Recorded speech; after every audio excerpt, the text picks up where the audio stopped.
Amazing tunes!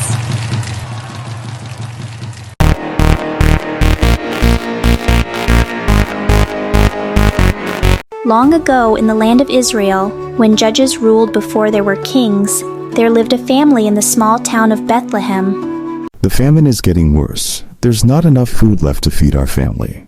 What will we do, Elimelech? Our sons are growing, and they need to eat. We must go to Moab. I've heard there is food there. And so, driven by hunger, Elimelech, his wife Naomi, and their 2 sons, Mahlon and Chilion, left their homeland to live in the foreign country of Moab. Moab was different from their homeland. The people worshipped different gods and had different customs. But there was food, and for now, that was what mattered most. Father, I wish to marry Ruth. And I have found love with Orpah. May the Lord bless these unions, even in this foreign land. But joy soon turned to sorrow when Elimelech became ill and died, leaving Naomi alone with her 2 sons and their Moabite wives. How can this be happening? We came here for a better life. For 10 years they lived in Moab, but tragedy wasn't finished with Naomi's family. Please, Lord, not my sons too. Both of Naomi's sons died, leaving 3 widows, Naomi, Ruth, and Orpah, alone in a foreign land, with no men to provide or protect them, as was necessary in those times. I have nothing left here. I've heard the famine in Judah is over. I must return to my homeland. My daughters, you should both return to your mother's homes. May the Lord deal kindly with you, as you have dealt with the dead and with me. Go, find new husbands and build new lives. There is nothing for you with me. But we want to go with you to your people. How can I provide for you? I am too old to have another husband, and even if I could, would you wait until they grew up to marry them? No, my daughters, the Lord's hand has turned against me. But that doesn't mean it must turn against you too. Orpah kissed her mother-in-law goodbye and returned to her people and her gods. But Ruth clung to Naomi.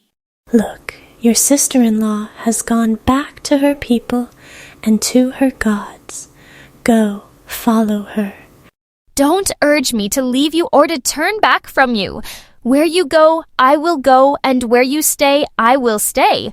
Your people will be my people, and your God my God. Where you die, I will die, and there I will be buried. May the Lord deal with me, be it ever so severely, if even death separates you and me. When Naomi realized that Ruth was determined to go with her, she stopped urging her to return. Can this be Naomi? Don't call me Naomi. Call me Mara. Because the Almighty has made my life very bitter. I went away full, but the Lord has brought me back empty. The whole town was stirred because of them, and the women exclaimed, "Can this be Naomi?" We have shelter, but we need food. Let me go to the fields to pick up the leftover grain behind anyone in whose eyes I find favor. Go ahead, my daughter. As it turned out, Ruth went to work in a field belonging to Boaz, who was from the clan of Elimelech, Naomi's late husband's family. Who is that young woman? She is the Moabite who came back with Naomi. She asked to glean and gather among the sheaves behind the harvesters. She's been working hard from morning till now, except for a short rest. My daughter, listen to me. Don't go and glean in another field. Stay here with the women who work for me. Watch the field where the men are harvesting and follow along. I have told the men not to lay a hand on you. Why have I found such favor in your eyes that you notice me, a foreigner? I've been told all about what you have done for your mother-in-law since the death of your husband. How you left your father and mother and your homeland and came to live with a people you did not know before. May the Lord repay you for what you have done. May you be richly rewarded by the Lord, the God of Israel, under whose wings you have come to take refuge. May I continue to find favor in your eyes, my lord. You have put me at ease by speaking kindly to your servant, though I do not have the standing of one of your servants. Where did you glean today? Blessed be the man who took notice of you. The man's name is Boaz. The Lord bless him. That man is our close relative. He is one of our guardian redeemers. What is a guardian redeemer? A relative who has the right and responsibility to help the family in times of need. This could be our chance for security. So Ruth stayed close to the women of Boaz to glean until the barley and wheat harvests were finished. And she lived with her mother-in-law. My daughter, I must find a home for you, where you will be well provided for. Now Boaz, with whose women you have worked, is a relative of ours. Tonight he will be winnowing barley on the threshing floor. Wash, put on perfume, and get dressed in your best clothes. Then go down to the threshing floor, but don't let him know you are there until he has finished eating and drinking. I will do whatever you say. When Boaz had finished eating and drinking and was in good spirits, he went over to lie down at the far end of the grain pile. Ruth approached quietly, uncovered his feet, and lay down. Who are you? I am your servant Ruth. Spread the corner of your garment over me, since you are a guardian redeemer of our family. The Lord bless you, my daughter. This kindness is greater than what you showed earlier. You have not run after younger men, whether rich or poor. And now, my daughter, don't be afraid. I will do for you all you ask.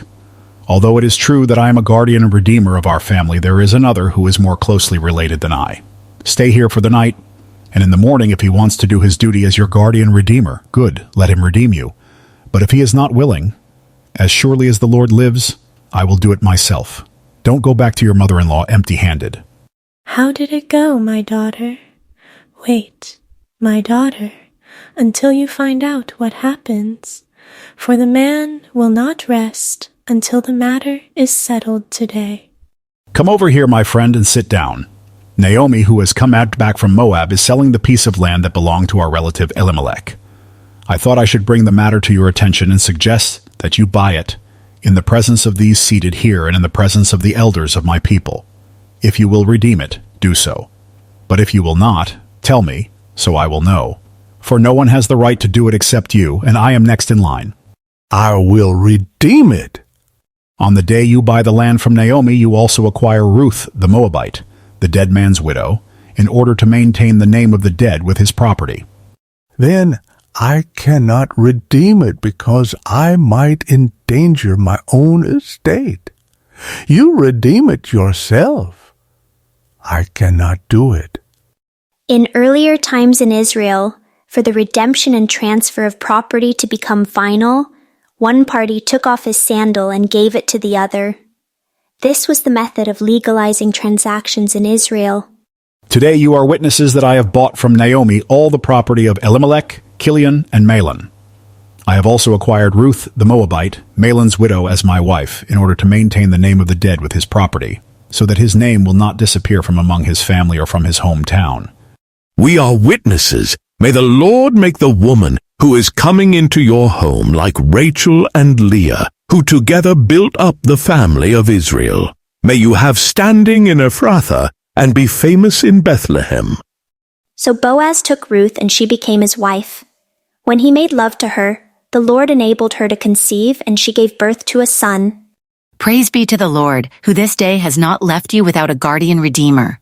May he become famous throughout Israel. He will renew your life and sustain you in your old age.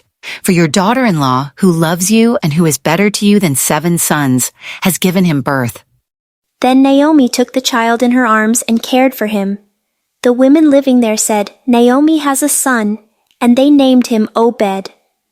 Obed became the father of Jesse, and Jesse the father of David, the great king of Israel. And many generations later, from this same family line would come Jesus Christ, the Savior of the world. The story of Ruth teaches us powerful lessons about loyalty, kindness, and how God works through our choices. Ruth chose loyalty when it was difficult. She said, "Your people will be my people and your God my God." And God honored her faithfulness in ways she could never have imagined. Ruth showed diligence and character through her hard work.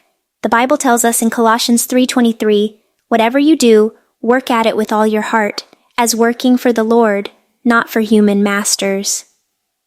Boaz demonstrates how we should care for those in need, showing kindness to strangers and protecting the vulnerable. This reflects God's heart for all people. Naomi's story reminds us that even in our darkest moments, God is working for our good. What seemed like the end for Naomi became a beautiful new beginning. Most amazingly, God chose Ruth, a foreigner from Moab, to be in the family line of Jesus Christ. This shows us that God's love and plan includes people from all nations and backgrounds. As you reflect on the story of Ruth and Naomi, consider these questions with your family or friends. When has God turned a difficult situation in your life into something beautiful, like He did for Naomi? How can you show the kind of loyalty that Ruth showed to Naomi? Who in your life might need your faithful friendship?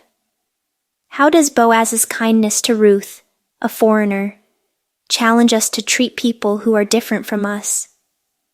This week, look for opportunities to show kindness to someone who might feel like an outsider, just as Boaz did for Ruth. Remember, God can use your acts of kindness and loyalty to create a legacy that impacts generations to come, just as He did with Ruth's faithful choice to follow Naomi. Thanks for watching. If this story touched your heart, like, share, and subscribe for more biblical adventures. Stay blessed and see you in the next story.